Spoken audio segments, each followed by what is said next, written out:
Bulletin का आगाज करें और आपको बताएं कि चीनी की कीमतों में कमी के हुकूमती कोशिशें नाकाम। एक हफ्ते से शुगर डीलर्स की जानिब से चीनी की सप्लाई बंद है। चीनी की कीमत रिटेल में 105 रुपए से 110 रुपए, जबकि यूटिलिटी स्टोर से चीनी गायब हो चुकी। रेट 68 रुपए तक जा पहुंचा। माह रमजान करीब है। चीनी की कीमतों में कोई सरकारी रिलीफ का ऐलान ताहाल नहीं किया जा सका। सूबाई वजीर बराए कांग्रेस मियां असलम इकबाल ने 2018 की रेट लिस्ट के मुताबिक अशिया की दस्तयाबी की यकीन दहानी करवाई थी, लेकिन ताहाल इसके ऊपर कोई अमल दरामद नहीं हो सका। जी हाँ, चीनी की कीमतों में कमी की हुकूमती कोशिशें नाकाम हैं। एक हफ्ते से शुगर डीलर्स की जानिब से चीनी की सप्लाई बंद है। चीनी की कीमत रिटेल में 105 रुपए से 110 रुपए, यूटिलिटी स्टोर से चीनी गायब है, जबकि रेट 68 रुपए है। माह रमजान करीब है और चीनी की कीमतों में कोई सरकारी रिलीफ का ऐलान नहीं हो सका। सूबाई वजीर बराए कॉमर्स मियां असलम इकबाल ने 2018 की रेट लिस्ट के मुताबिक अशिया की दस्तयाबी की यकीन दहानी करवाई थी। आपको बता रहे हैं, चीनी की कीमतों में कमी की हुकूमती कोशिशें नाकाम हैं। एक हफ्ते से शुगर डीलर्स की जानिब से चीनी की सप्लाई बंद है। चीनी की कीमत रिटेल में 105 रुपए से 110 रुपए है, जबकि यूटिलिटी स्टोर से चीनी गायब हो गई है। जबकि इसी के ऊपर मजीद तफसीलात जान लेते हैं शेराज भट्ट से। जी शेराज, बताइएगा कि महंगाई के हवाले से हुकूमत की जानिब से क्या इकदाम किए जा रहे हैं? जी बिल्कुल, फैसलाबाद में इस वक्त खास तौर पर बात की जाए तो पंजाब के जितने भी शुगर डीलर्स हैं उनके ऊपर FIA की जानिब से कार्रवाई की गई थी और कार्रवाई के बाद जो है वो शुगर डीलर्स के ऊपर अभी भी जारी है।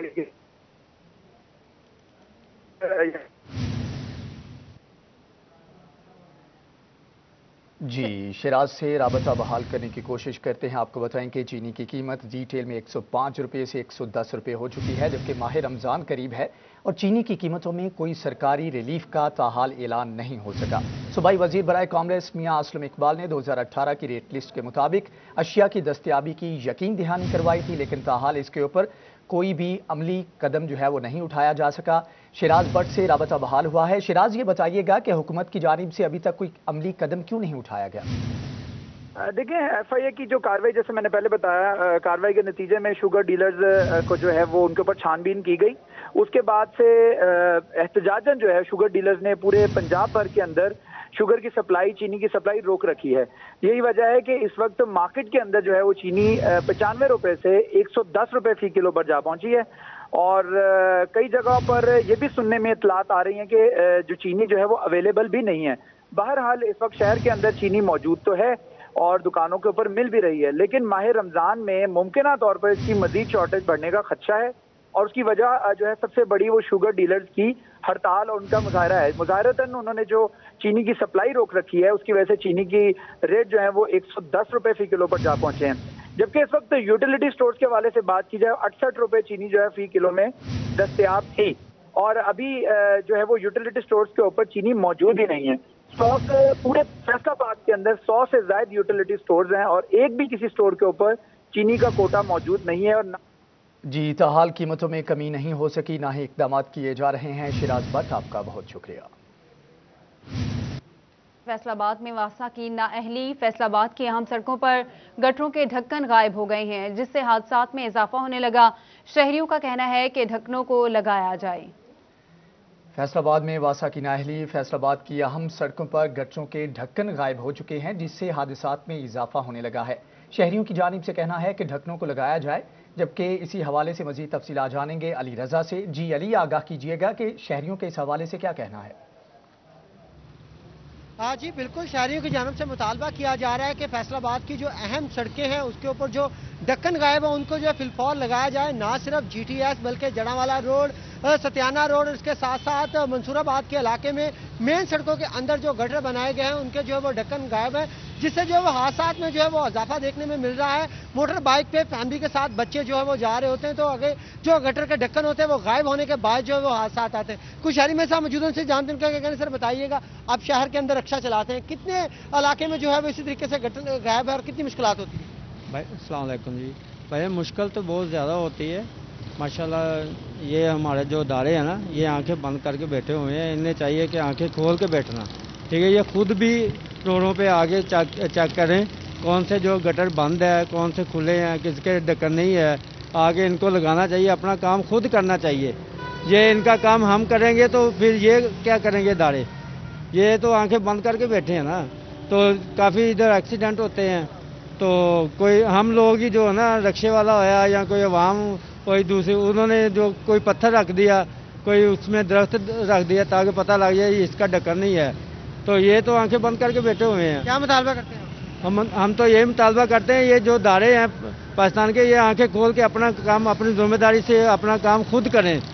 हम लोगों को ना बताना पड़े इनको कि ये काम इनका है, इनका काम। मुतालबा किया जा रहा है कि इनका ये कहना है कि जो मेन सड़क के अंदर जो है गटरों के ढक्कन जो है वो उनको जो है वो बेहतर किया जाए, उनको फिलफोर जो है वो लगाया जाए ताकि जो बड़े हादसा हो रहे हैं उनसे बचा जा सके।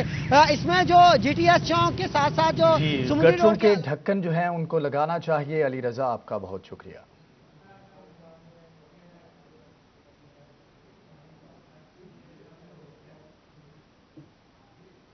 11 दिन गुजर जाने के बावजूद बल्दियाती नुमाइंदों के हवाले से कोई नोटिफिकेशन जारी नहीं हो सका। पंजाब हुकूमत की जानिब से मामलात नोटिफाई न होने पर नुमाइंदगान मायूसी का शिकार होने लगे हैं। इसी पर बात करेंगे अब्दुर्रहमान से। अब्दुर्रहमान, बताया गया क्या मौकिफ है बल्दियाती नुमाइंदों का?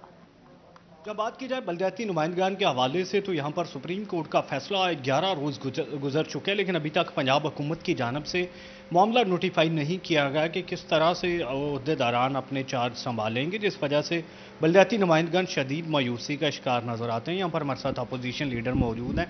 कल साहब, क्या कहेंगे, यहाँ पर हुकूमत की जानब से कोई नोटिफिकेशन जारी नहीं किया जा रहा? बिस्मिल्लाहिर्रहमानिर्रहीम। मैं समझता हूँ जी, हुकूमत को होश के नाखून लेने चाहिए। जब ये फैसला हो चुका है तो इसमें इम्प्लीमेंट होना चाहिए, लेकिन उनका थोड़ा सा मौक़िफ़ ये है कि तफसीली जब तक फ़ैसला नहीं आता हम कुछ नहीं कर सकते। तो मुझे उम्मीद है 1-2 दिन में तफसीली फ़ैसला आ जाएगा। मैं समझता हूँ कि ये भी सुप्रीम कोर्ट अदलिया की जो आप तजलील कर रहे हैं इसको लेट करके, अगर फैसला उन्होंने दे दिया, बहाल कर दिया है, तो इन्हें चाहिए था इस वक्त तक सब रीस्टोर कर दिए हैं। लफ्ज़ भी रीस्टोर ही लिखा है और कुछ नहीं लिखा। जब रीस्टोर कर दिया गया है तो इनको रीस्टोर अब तक कर देना चाहिए था। ये फजूल में वक्त ज़ाया कर रहे हैं। जी, क्या कहेंगे आप साहब? बिस्मिल्लाहिर्रहमानिर्रहीम। जी, ये लोगों के साथ बहुत ज़्यादती हो रही है। आप देखें, मसाइल बढ़ रहे हैं। जिस दिन से ये सुप्रीम कोर्ट ने बहाल किया है तो बिल्कुल तवज्जो नहीं दे रहे। उसके अगेंस्ट देखें कि लोगों के मसाइल, गटर, स्ट्रीट लाइट, हर जगह तबाही हो रही है। वो तवज्जो देने वाला कोई नहीं है। तो इनको चाहिए, इनको चार्ज दें ताकि लोगों के मसाइल हल हों उनकी दहलीज पर। इस हवाले से मुतालबा यही किया जा रहा है कि जिस तरह से पहले बल्दियाती अदारे फाल थे और बहाली के लिए नोटिफिकेशन जारी नहीं हुआ। अब्दुर्रहमान, अपडेट कर रहे थे, शुक्रिया आपका। पाकिस्तान हौजरी मैन्युफैक्चर एसोसिएशन के एहतजाज पर मुशीर कांग्रेस रज़ाक दाऊद की जानिब से मुज़ाकरात के लिए बुलाए जाने के बाद 2 घंटे तक कोई मुज़ाकरात ना हो सके, जबकि ग्रुप लीडर हाजी सलामत, सीनियर वाइस चेयरमैन मियां फारूक इकबाल, साबिका सदूर मियां नईम और काशिफ जिया का कहना है कि अपने मौक़िफ़ पर डटे हुए हैं। ज्वाइंट एक्शन कमीशन के बगैर कोई मुज़ाकरात कबूल नहीं होंगे। बात करेंगे मोहम्मद बिलाल डोगर से। बिलाल, बताएगा। जी बिल्कुल, पीएचए में पाकिस्तान भर की आज जो मशीर कांग्रेस रज़ाक दाऊद के साथ मुलाकात थी जूम के ऊपर, क्योंकि इन्होंने एहतजाज की एक कॉल अपनी जुमेरात की दी थी, उससे पहले एक मुलाकात के लिए इनवाइट किया गया था। तो सेंट्रल एक्स चेयरमैन और ग्रुप लीडर जो हैं जो इस्लामत, वो भी मौजूद हैं, जबकि साथ सीनियर वाइस चेयरमैन मियां फ़ारूक और साबिक चेयरमैन काशिफ ज़िया भी मौजूद हैं। इनसे बात करते हैं। जो सब क्या कहेंगे, मुलाकात के लिए लिंक्स भी भेजे गए, लेकिन क्या मीटिंग के अंदर तय पाया? बिस्मिल्लाहिर्रहमानिर्रहीम। अनफॉर्चुनेटली उन्होंने लिंक तो भेजे हैं, कराची, सियालकोट और फैसलाबाद ऑफिस वाले बैठे रहे, उनका लिंक ही डाउन रहा है और अभी तक कोई लिंक एस्टेब्लिश नहीं हुआ। और तमाम जितने एसोसिएशन, दूसरी एसोसिएशन के साथ हमारी 2 दिन पहले प्रेस कॉन्फ्रेंस हुई है, उसमें एक जॉइंट एक्शन कमेटी बनाई गई थी, उसको उन्होंने इस्लामाबाद बुलाया ही नहीं। अगर कोई ऐसा फैसला होता है जो हमारे मफादात के ख़िलाफ़ होगा तो हम उस फैसले को मानने के लिए बिल्कुल तैयार नहीं है। हमारा सिर्फ एक ही मुतालबा है कि काटन यार्न की एक्सपोर्ट पे फौरी पाबंदी लगाई जाए और इंपोर्ट के ऊपर जो ड्यूटीज़ हैं उसको ख़त्म किया जाए और कमर्शियल इंपोर्टर जो है उसको यार्न की इंपोर्ट की इजाज़त दी जाए। मियां साहब, आप कैसे देखते हैं? चौधरी साहब ने बड़ी वाज़ेह पैगाम दिया है कि हम अपने मौक़िफ़ पर डटे हुए हैं। जैसे चौधरी साहब ने बताया कि 2 दिन पहले एक हमारी यहाँ पे प्रेस कॉन्फ्रेंस हुई, उसमें एक ज्वाइंट एक्शन कमेटी बन गई। हम उस ज्वाइंट एक्शन कमेटी के फैसलों से कभी भी इनहराफ नहीं करेंगे और हम पाबंद हैं उनके साथ चलने के। अगर इस्लामाबाद में कोई इंडिविजुअल फैसला होता है तो हम उसको मानने के पाबंद नहीं होंगे। तो मेरी सबसे रिक्वेस्ट है कि जो भी फैसला करें सभी ज्वाइंट एक्शन कमेटी को, सभी इंडस्ट्री को साथ लेके चलें ताकि हम सारे एक पेज के ऊपर हों, ताकि टेक्सटाइल इस मुल्क में और फले फूले और टेक्सटाइल आगे बढ़े। काशिफ ज़िया साहब, आप क्या कहेंगे? मुलाकात के वाले से लिंक्स दिए गए लेकिन कोई भी ओपन नहीं हुआ। देखिए, जब लास्ट प्रेस कॉन्फ्रेंस हुई है उसके अंदर पूरा लाएअमल दिया गया था कि इस पूरे हफ्ते की एक्टिविटीज़ क्या होंगी, जिसमें चौक घंटाघर के ऊपर भी एहतजाज था, अबूमा के अंदर भी एहतजाज था। अब ये जितने स्टेक होल्डर्स बैठे हैं ये सारे इंतजार में बैठे हैं कि हमारी गवर्नमेंट के साथ कोई निगोशिएशन हो, और हम कोई इस तरह की निगोशिएशन नहीं मानेंगे जिसके अंदर हमारे स्टेक होल्डर्स ना बैठे हों और इंडिविजुअल बेसिस के ऊपर ये मीटिंग करके और फैसले किए जाएँ। हम कोई इस तरह का फैसला जो है उसको एडमिट नहीं करें। मियां नाइम साहब भी मौजूद हैं। मियां साहब, आप क्या कहेंगे? जूम की मुलाकात के लिए बुलाया गया लेकिन कोई भी आगे से लिंक जो है ओपन नहीं हुआ।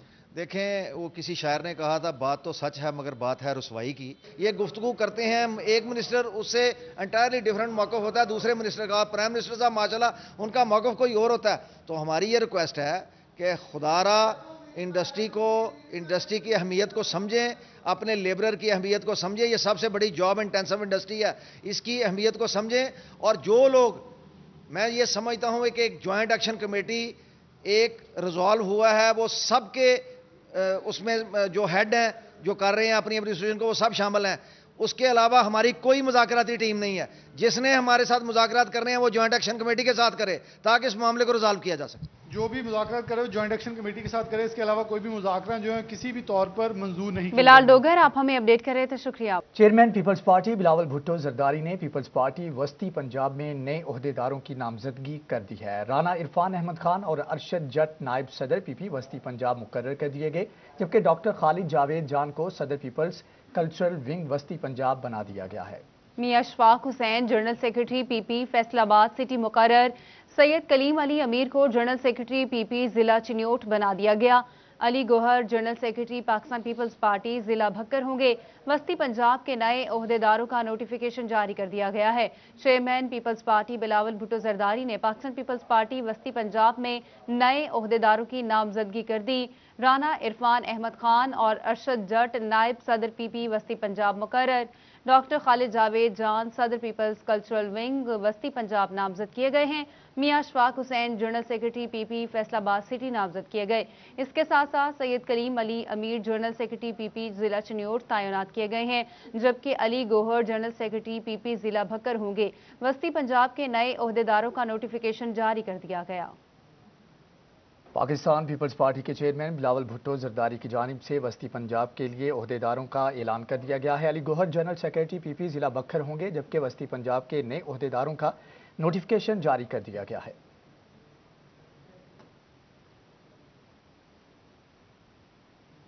और सोने की कीमत में मजीद कमी, फी तोला सोना 500 रुपये सस्ता हो गया। 10 ग्राम सोने की कीमत में 417 रुपये कमी हुई। फी तोला सोना सस्ता होकर 1,04,500 रुपये का हो गया है। इसी पर मजीद तफसीलात जान लेते हैं फजील अहमद से। जी फजील, आगाह कीजिएगा।